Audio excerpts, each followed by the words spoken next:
One piece episode 1153 என்ன நடந்துச்சுன்றதை பார்க்குறதுக்கு நீங்கள் ரெடியா மகளே? இது ஒரு மஜாவான எபிசோட் மகளே. ஏன்னா இதில் நமக்கு ஜாய் பாயோட வாய்ஸ், அதுக்கப்புறம் ஜாய் பாயோட ஷேடோ பாடியை வந்து நமக்கு ரிவீல் பண்ணியிருப்பாங்க. அதாவது கொஞ்சம் தூரத்துலேருந்து ஒரு ஷேடோவாக ஒரு ஹியூமன் இருக்கிற மாதிரி ஜாய் பாயை காமிச்சிருப்பாங்க. ஜாய் பாயோட வாய்ஸை கேட்குறதுக்கே ரொம்ப நாள் எல்லாம் வெயிட் பண்ணிட்டு இருந்தாங்க. ஏன்னா லூஃபியை பார்த்துட்டு எல்லாரும் ஜாய் பாய்னு சொல்லிட்டு இருந்தாங்க. எல்லாரும்னா நம்ம சுனிஷாவும், அதுக்கப்புறம் அந்த ஈமத் அந்த ரோபோ, அதுக்கப்புறம் அந்த பெரிய யானை பார்த்தோம் இல்லைங்களா? ஸோ அந்த யானை, ஸோ ரெண்டு பேரும் லூஃபியை ஜாய் பாய்னு சொன்னாங்க. அவன் எப்போ கியர் 5 ஃபார்ம் எடுக்கிறானோ அப்போல்லாம் வந்து அவனை ஜாய் பாய்னு சொல்லிட்டு எல்லாரும் மென்ஷன் பண்ண ஆரம்பிச்சாங்க. அந்த ஏமத்துக்கு வந்து லூஃபியை பார்த்தோன்னே ஜாய் பாய் ஃபீல் வருது. ஸோ இப்போ அவனை தான் வந்து ஜாய் பாய் அப்படி நம்பிட்டு இருக்கு. இந்த டைமில் நமக்கு ரியல் ஜாய் பாயை காட்டுறாங்க. எதுக்காக காட்டுறாங்க அப்படின்றதெல்லாம் பற்றி நம்ம அப்படியே அடுத்தடுத்து பார்ப்போம். ஸோ இந்த எபிசோடில் என்ன நடந்துச்சுன்ட்டு அப்படியே ஓவராலாக பார்த்தீங்கன்னாக்கா, நம்மளோட 1000 சன்னி அப்படியே பறந்து வந்துட்டு இருக்கு. ஓகேங்களா? ஹெட்கேட்லேருந்து பறந்து வந்துட்டு இருக்கு. இப்போ போயிட்டு கடலில் லேண்ட் ஆகும். அப்படி லேண்ட் ஆகிறதுக்கு முன்னாடி நம்ம காந்தி தாத்தா வந்து 1000 சன்னியை போட்டு தள்ளுறதுக்காக அப்படியே வந்துட்டு இருக்காப்புல. ஜோரோ வந்து ரெடி ஆகிறான் ஃபைட்டுக்கு.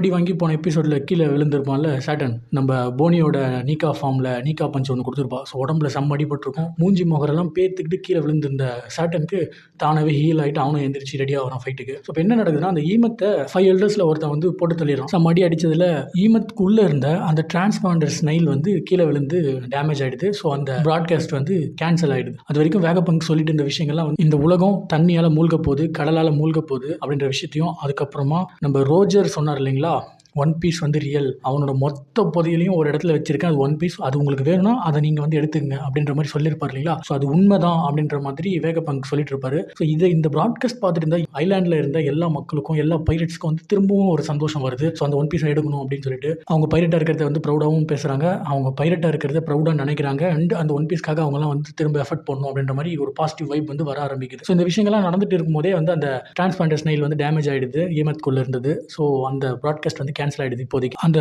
ஜெயண்ட் ரோபோவை எல்லாம் போட்டு சம்மடி அடிக்கிறாங்க, அடிச்சு படுக்க வச்சிடறாங்க.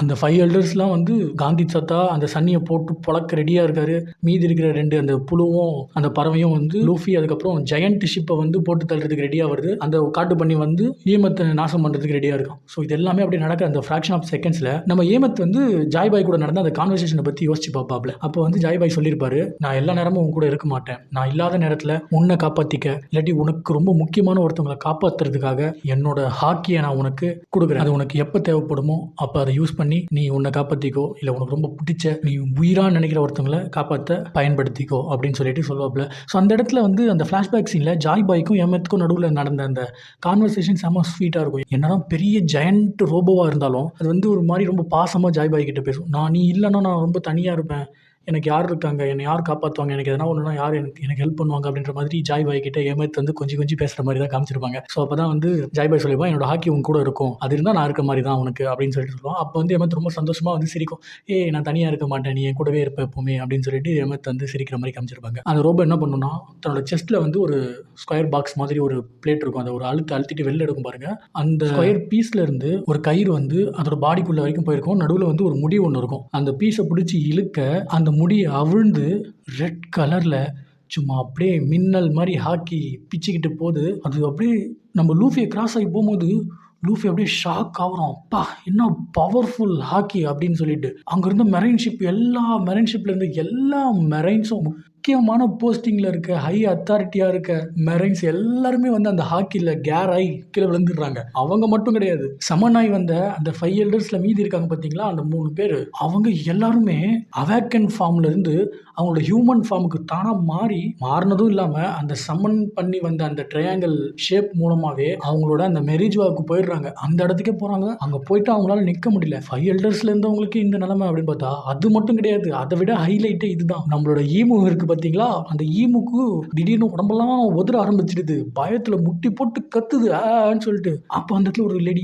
சர்வெண்ட் ஓடி வந்து, ஈமு சாமா என்னாச்சு அப்படின்னு சொல்லிட்டு கேட்க, அந்த உடம்புல உதறலோட சொல்லுது ஜாய் பாய் அப்படின்னு சொல்லி. ஸோ ஜாய் பாயோட ஹாக்கி எக்கெட்டில், அதுவும் ஸ்டோர் பண்ணி வச்சிருந்த ஒரு ஹாக்கிவா, ஒரிஜினலாக ஜாய் பாய் அந்த இடத்துல இருந்து அவனோட ஹாக்கி ரிலீஸ் பண்ணல, அவன் ஆல்ரெடி எடுத்து ஸ்டோர் பண்ணி வச்ச ஒரு ஹாக்கியோட பவரே இந்த அளவுக்கு எக்கெட்ல இருந்து எங்கேயோ இருக்க ஈமு போய் அட்டாக் பண்ணுற அளவுக்கு இருக்குன்னா, அப்போ ஜாய் பாய் எவ்வளோ பவர்ஃபுல்லாக இருந்திருப்பான் பாருங்க. அவ்வளோ பவர்ஃபுல்லாக இருந்த ஒருத்தனை எப்படிங்க டிஃபீட் பண்ணியிருப்பாங்க? எப்படி ஈமோ அவனை அழிச்சிருப்பா? என்னால் வந்து அதை யோசிச்சு கூட பார்க்க முடியல. ஸோ அந்த விஷயங்கள்லாம் ஓட ரிவீல் பண்ணும்போது பார்த்துக்கலாம். இங்கே என்ன நடக்குதுன்னா, மெரைன்ஸ் எல்லாரும் காலி ஆயிட்டாங்க. அதுக்கப்புறம் 5 எல்லர்ஸும் போயிட்டாங்க. மீதி இருக்கிற சேட்டன் மட்டும். ஏன் சேட்டன் மட்டும் போல அப்படின்னா, சேட்டன் எக்கெட்டுக்கு லைவ் ஃபார்ம்லேயே வந்திருப்பான். அதாவது எந்த சம்மனிங் மூலமாவோ இல்லை எந்த மேஜிக் மூலமாவோ வராமல் அவன் உண்மையாகவே மெரிஜுவாலேருந்து ஷிப்பில் வந்து எக்கெட்டுக்கு லைவாக வந்து இங்கே வந்து சம்பவம் பண்ணியிருப்பான். அவன் தான் அவனோட பவர் யூஸ் பண்ணி அந்த 5 எல்டர்ஸில் மீதி இருக்கிறவங்கள வர வச்சிருப்பான் சமன் பண்ணி. ஸோ அப்படி சமன் பண்ணி வந்தவங்கலாம் சமன் பண்ணது மூலமாகவே ரிவர்ஸ் சமனிங் ஆகி எல்லாம் அவங்கவுங்க இடத்துக்கு போயிட்டாங்க. சேட்டனும் வந்து அவனோட ஹியூமன் ஃபார்மில் தான் இருப்பான். அவன் தோத்துட்டான். உண்மையை சொல்ல போனால் அவன் இப்போ தோத்துட்டான். அவன் அப்படியே நடந்து போயிட்டு அந்த எமத்தை அப்படியே பார்க்குறான். எமத்தோட கண்ணில் இருக்கக்கூடிய ஒளி வந்து மங்கி அப்படியே போகுது. ஏன்னா சாகிற நிலைமையில் தான் அது இருக்குது. இப்போ இந்த இடத்துல எமத்து எதுக்கு அதை பண்ணுச்சு அப்படின்னா, லூஃபியை வந்து காப்பாற்றணும். ஏன்னா லூஃபி கிட்ட கேட்டிருக்கோம் யார் அப்படின்னு சொல்லிட்டு, நீ ஜாய் பாய் மாதிரி இருக்க, உன்னோட பேர் என்னன்னு கேட்டோன்னே மங்கி டி லூஃபி அப்படின்னு சொல்லுவான். அந்த டீன்ற வேர்டு வந்து அந்த ரோபோக்கு ரொம்ப டிஸ்டர்ப் பண்ணும். டி அப்படின்னு சொல்லிட்டு அதுக்கப்புறமா தான் அந்த ஹாக்கி ரிலீஸ் பண்ணும். அதுக்கப்புறம் அதுவும் இறந்துடும். சன்னியை பார்த்த உடனே லூஃபி வந்து பாடா ரொம்ப ஹாப்பி, நீங்கள் எல்லாம் சேஃபாக இருக்கீங்கன்னா எல்லாருமே ரொம்ப சேஃபாக இருக்கும் அப்படின்னு சொல்லிட்டு நாமி, உசுப்பு, சாப்பரு, அதுக்கப்புறம் சாஞ்சி, ஸோ எல்லோரும் வந்து திரும்ப ஒன்று சேர்ந்துடுறாங்க. ஒரு வழியாக எல்லோரும் சேஃபாக இருக்காங்க. அந்த எக்கெட்டில் இருந்த பிரச்சனை எல்லாமே சால்வ் ஆகிடுச்சு. மெரைன் ஷிப்பில் இருந்த எல்லாரும் வந்து கேராகி மயங்கி விழுந்துருக்காங்க. ஸோ தான் சான்ஸ்னு சொல்லிட்டு இப்போ அவங்க தப்பிச்சு போனோம். இப்போ சாட்டன் அங்கே நின்றுருக்கான். அவன் ரொம்ப சோகமாக இருக்கான். அவனோட அந்த மிஷினில் அவன் தோத்துட்டான். ஸோ அவனுக்கு இப்போ என்ன நடக்க போகுதுன்னு தெரியல. இப்படியே முடியுது அந்த எபிசோடு. அடுத்த எபிசோடில் என்ன நடக்குதுன்னு பார்ப்போம். சாட்டனுக்கு என்ன ஆகுது, அதுக்கப்புறம் நம்ம லூஃபி என்ன பண்ண போகிறாங்க மீதி இருக்கவங்க ஜெயின் ஷிப்போடு சேர்ந்து எல்பாஃப்க்கு போகிற மாதிரி தான் பிளான். ஸோ அடுத்த எபிசோட்லேயே அவங்க எல்பாஃப் போகிறாங்களா இல்லையா அப்படின்றதையும் வெயிட் பண்ணி பார்ப்போம்.